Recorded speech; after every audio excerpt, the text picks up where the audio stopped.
In Ireland, we have an old saying that you bloom where you're planted. Like a tree, when it's replanted, we humans also need lots of tender love and care and nurture and sunlight and water and all the love we can get. How would you describe yourself? I was born and raised in Venezuela. My family's from India. I was born in Turkey. I'm Irish. I'm still in America on my green card. I have not become an American citizen in my 44 years. And I'm from Indonesia. I'm Ecuadorian American. That's how I identify myself, meaning that I was born here in the United States, but my parents are originally from Ecuador. And I'm Haitian American. I am an immigrant myself because I came here 2 years and 9 months ago. It was very emotionally intense because when you have very strong ties to your country or the place where you always grew up, it's very hard to let go. But when I came here, I hated it because I felt like I was being taken away from my life and all my family and my grandma, who I adored so much, and all my friends back in Turkey. Even though I was only 8, I still had a life on my own there. I was in school. Being born and raised here and having to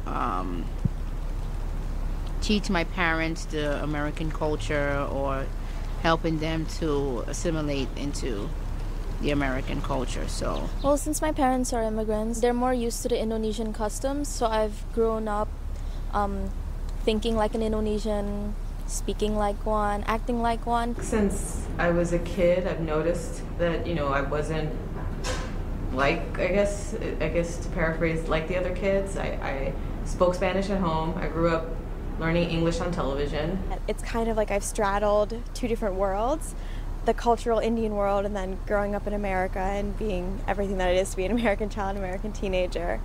And then some of the bad, I would say, would be some of the stereotypes I had to deal with, some of the obstacles of having a family who didn't really understand the culture. They always say, well, you don't sound like, you're Haitian because of the accent, as far as them having a French accent. And they always say, well, I don't look, or there's always some sort of features or how, the dressing, the characteristics, as far as clothing. I grew up in a predominantly white town in Pennsylvania, and I was the only Indian kid in the school. So it was kind of trying to figure out how to fit into a place where I felt like I didn't really belong. So even though I go to a very diverse school, oftentimes they think that I am not going to be able to solve a math problem because stereotypically only Asian kids are good at math. So the typical Asian stereotypes is something that most kids have to go through that are Asian.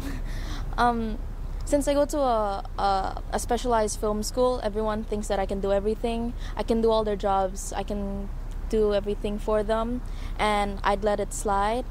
And it just gives me more pressure and makes my work go down and degrade myself. What I want is people to know that because I have an accent doesn't mean that I am uneducated. What I want people to know is just because I have a different culture than anybody else, it doesn't make me less human. I want people to know that they should never be ashamed of looking different than everyone else.